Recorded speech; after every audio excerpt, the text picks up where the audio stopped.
Hello and welcome to my channel. My name's Jo, this is Joey Sewy, and today we're going to talk about what I learned from Me Made May and what can we learn from ready to wear.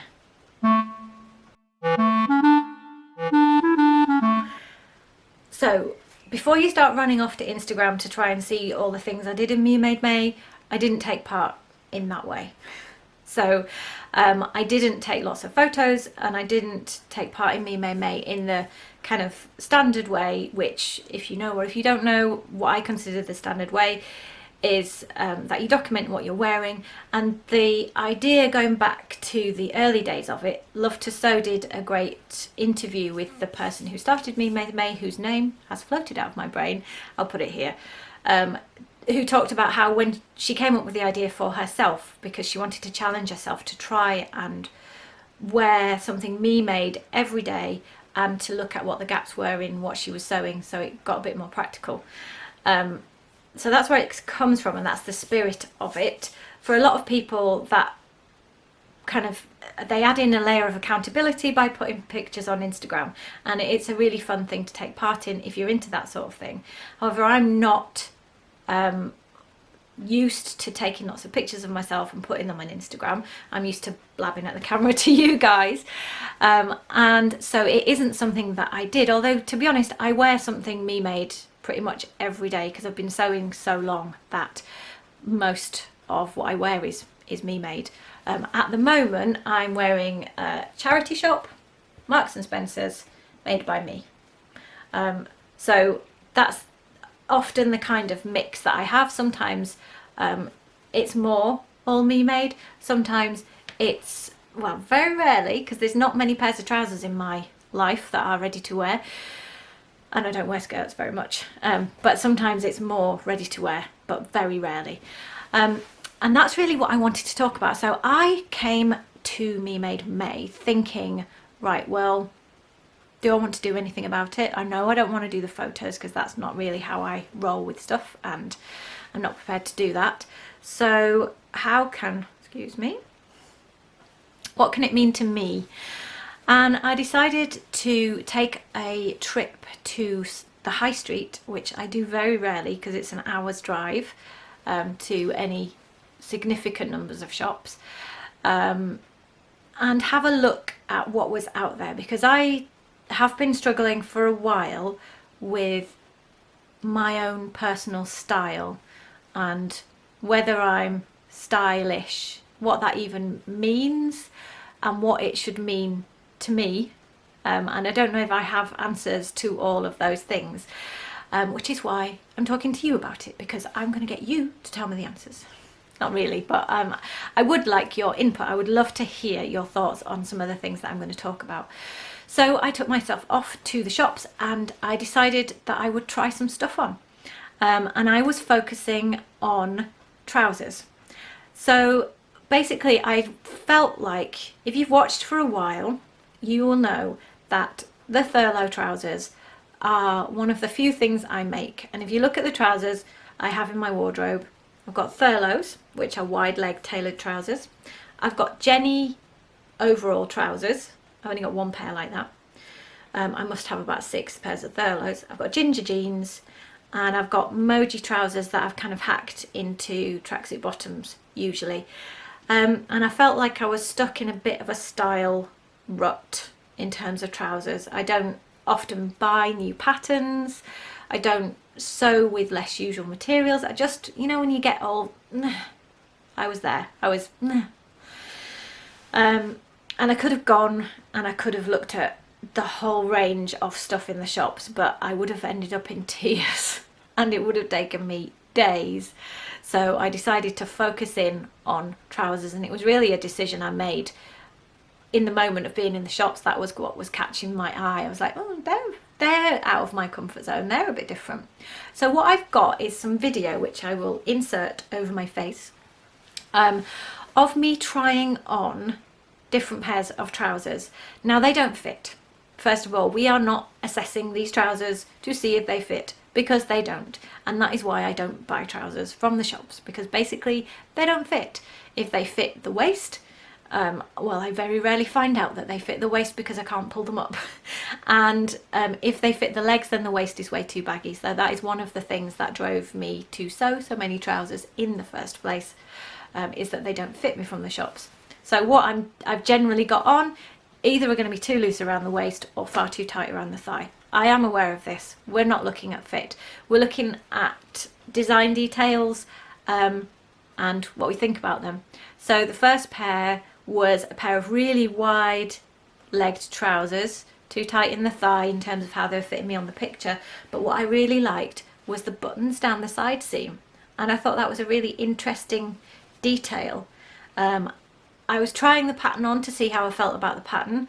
I thought the pattern was a fail. I didn't like it. You can let me know in the comments down below if you feel otherwise, but I thought the pattern was a fail. They are also clearly way too long. Another reason I don't buy them in the shops. But yeah, tell me what you think about these trousers. I thought that the buttons down the side was quite an interesting detail that I am pondering on for some future sewing. So the second pair were made out of a stretch jersey, not unlike my rose print jumpsuit, if you saw my makes from May video. And they were kind of, I suppose they were like a harem pants style. It's not a style I've ever tried before. They had a really ruched waistline, so they had a different fabric at the waistline, which you will see, and it was folded over double, and it was supposed to be quite gathered, although that is what also holds the trousers up. Now these trousers, this actual pair, were so cheaply made it was disgusting. The fabric was really see-through, the waistband fabric was really awful, but I did quite like the shape. They had an elasticated bottom at the ankle, which I thought was quite interesting for summer. I quite liked how that looked. So again, even though there's no way I was going to buy that pair of trousers, I did pick up some interesting things about the volume and then keeping it narrow at the waist and at the ankle. So let me know what you thought about that pair of trousers and the design things that you might take away from that pair of trousers. So the last pair of trousers were different again, and these were elasticated again at the waist. They were all elasticated actually. It seems to be a thing. I think it's probably because they're easier to fit, and a lot of people like me have the same problems, that the thighs and the waist are different sizes. So I tried these on partly because they were so soft, and I thought the pattern was really interesting and pretty cool actually. I liked it. I know it won't be everybody's cup of tea, but I really liked it.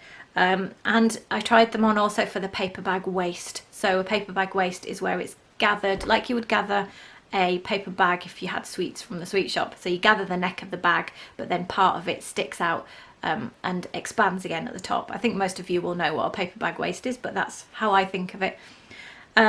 They were quite narrow at the bottom again, and not particularly voluminous anyway, so the shape that you're seeing is largely the shape of my legs. There isn't any great difference from my legs. They're not skin tight, they are loose, but they're kind of shaped like a leg. Wider at the top, narrower at the bottom, and they had pockets in. So these ones were probably the closest to the Moji style of trousers that I have made already, although they had this paper bag detail. And I have to confess that I actually bought these. That is not what I went to do, and I'll tell you why I bought them. So I bought them because of the fabric. So the shape I really loved, and I might well copy, but the fabric was really soft and it was really lovely. So unlike in the other two pairs that I tried on, I was really interested in the shape, but the fabric was just awful. With this one, the fabric was really soft and I did love the print. And that's really the only time, and they fit, which made a difference, but that's really the only time I will buy ready to wear these days, is if the fabric really speaks to me. If I really love the fabric, because I'm not going to be able to mimic that anywhere else quite often, especially if it's a print. So this is the first ready-to-wear pair of trousers that I have bought in years, I think. for a very long time, and they're a stretch jersey snakeskin. I was looking around for them, but they're upstairs, and they're really comfy. I've been wearing them a lot, and I definitely want to copy them because I like the paper bag waist. But those were the 3 sort of style takeaways that I tried on, and that's what I want. I was thinking about making this a regular video where I'll go to the high street and have a look for new design details that maybe I haven't seen anywhere else, and then see if I can find patterns that match to them. And if I can't, or even if I can, ask if the wise people out in YouTube land, whether you know of any patterns that will match to them. So we've got 3 trouser styles going on there. We've got the buttons down the side. We have got the harem trouser kind with the fold over yoga waistband, maybe you'd call it that. And we've got the paper bag waist trousers. So which patterns would you suggest for those 3 styles that could go with that? I would love to hear your suggestions, and I would also be really interested if you would like to see more videos like this where I explore what's on the high street. I'm trying to really change my style game. Voice went weird then. I'm trying to really change my style game and have a more put together wardrobe, but that still is practical for my lifestyle, which is quite a relaxed, chilled out lifestyle. So I don't need suits, I almost never wear dresses, so it's a trouser based, fairly relaxed but stylish, whatever that means. We're going to have to explore that one.